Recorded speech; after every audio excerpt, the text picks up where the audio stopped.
Hello friends! So it was requested a long time ago that I do a bookshelf tour, and now that it is sunny and I need to clean my room anyway, I decided I would give it a shot. So here we go.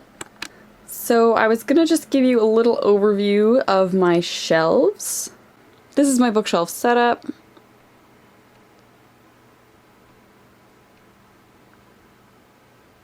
This bookshelf is my thesis bookshelf. So I've got all of the books that I want to examine the female characters in for my thesis on the top two shelves, and then behind the picture frame are all of my religious books. I have a bunch of different study Bibles and stuff like that from when I did a religious studies minor. The bottom shelf is photo albums and cookbooks, and then my piano books, and then over onto this shelf I have all of my sheet music for the flute and the alto sax, and worship music from when I did worship band, and choir music from all of my years of choir. And then the bottom are just tall, picture-y kind of books or textbooks, stuff that didn't fit on the other shelves, so they're all on the bottom. I have my David's Tea box sets at the top and some mugs, because I like to swap out my mugs, so when I'm not using them, I pack them up. This shelf is full of my anthologies, just because they had a lot of authors, so I put all of the anthologies together at the top, and then the shelf is just alphabetical. So that's what it looks like. I have a very large Mary Higgins Clark collection. I really liked her when I was a little kid. The shelf is actually double stacked. I feel like I own quite a large portion of her books. They're very formulaic, so I don't continue to read them, but yeah, I own a lot of them, and I've read a lot of them in grade school, grade 6 or 7. So continuing alphabetizing, I mix my YA and my adult books just because I can, and I mix my textbooks that fit on the shelf with everything else too.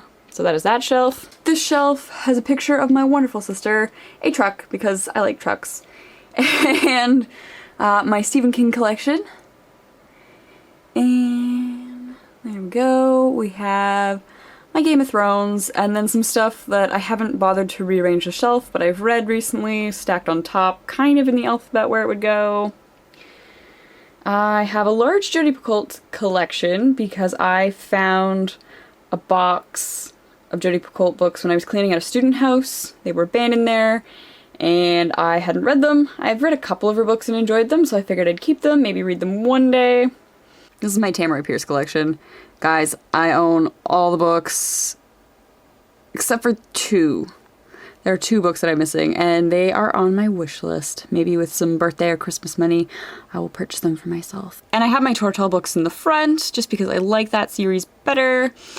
And we have some more stuff. I put all my Shakespeare together. The No Fear Shakespeare stuff's from high school. The other versions are from uni. And there we go. The end of the alphabet. I do have some room, I just have to be bothered to rearrange it. Then this shelf used to be my pantry. I have my battle axe and a jar full of keys from when I was a site supervisor. I kept all the keys because I thought they looked kind of cool. The top is all dictionaries, thesauruses, dictionaries for other languages, how to speak other languages kind of thing. A couple little children's book and a jar of seashells. My DVD collection. That's my pony and my fall collection. This is my Canlit shelf, again alphabetized. More Canlit. That is my TBR jar and a Western tea tumbler. And this bottom shelf is a collection of my course packs, readings I really liked from certain classes, and all of the essays that I wrote in university, just because I'm not quite ready to get rid of them. And on the very far side is sketchbooks and stuff like that. This is my TBR shelf. Yeah, it's my shelf of shame. I decided to sort them by color, except for the Pretty Little Liars series, which you can't really sort by color, and I couldn't bring myself to break up because they're not clearly numbered, so you have to actually search for the title, so I figured I'd keep them in order. The other ones are just sorted by color. This is what remains of my genre exploration challenge, guys. Look at that. 2 books. It's gone by so fast. Yeah, so just got some more tea. My shelf. And then at the bottom I have teacups and a pineapple teapot. I have my Halloween mug box because I pack that up when Halloween's over, and behind it is a little purple teapot. And then beside my bed I keep this little children's like tea set chair. It has the books that I would like to read this month on it. The one thing I would like to talk a little bit more about is my thesis shelf. So I have my Lord of the Rings. The top 2 books are the copies that I actually read and marked up. The bottom is a nice matching collection of all of the books that I haven't written in. So, you know, if I ever want to read them again one day, they don't have all of my notes and sticky notes and pen marks and highlights. So those are just The Hobbit and the other Lord of the Rings that I've written in. Narnia, because I am looking at Lucy in Narnia. I have the Philip Pullman, his Dark Materials series. The 3rd one is over on my little chair, which I'm looking at Lyra. I have my Harry Potter collection, which they are my original like childhood books, but I'm saving up to buy myself new versions of a lot of them because a lot of mine are actually falling apart. So I figured it was okay to write and sticky note those. Then I have the Twilight series, which I might cut out. I'm thinking possibly cutting out. I included it because Bella is a really problematic female character. Her relationship with Edward is really problematic in my opinion. I have The Hunger Games, which of course I'm looking at Katniss and her relationship with Peeta and Gale, which I think is really interesting anyway. Like there's a lot of analysis that can be done with The Hunger Games, just looking at the various aspects of Katniss and her relationship and who she chooses in the end.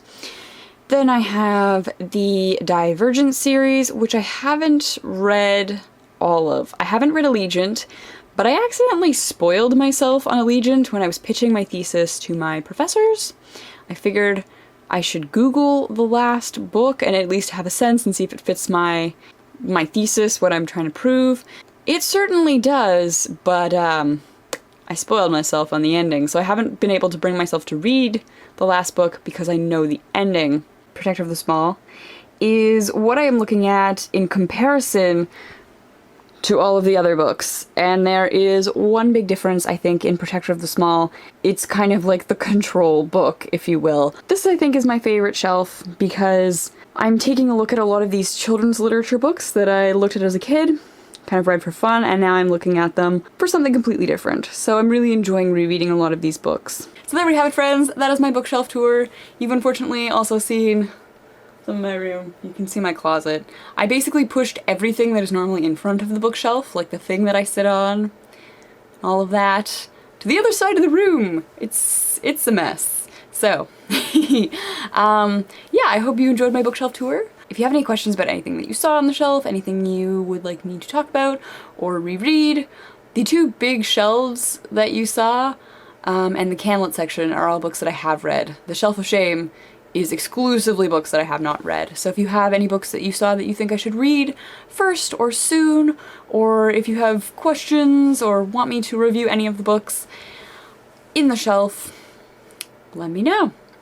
So hopefully this satisfies your curiosity. Thank you for watching, and I will see you soon.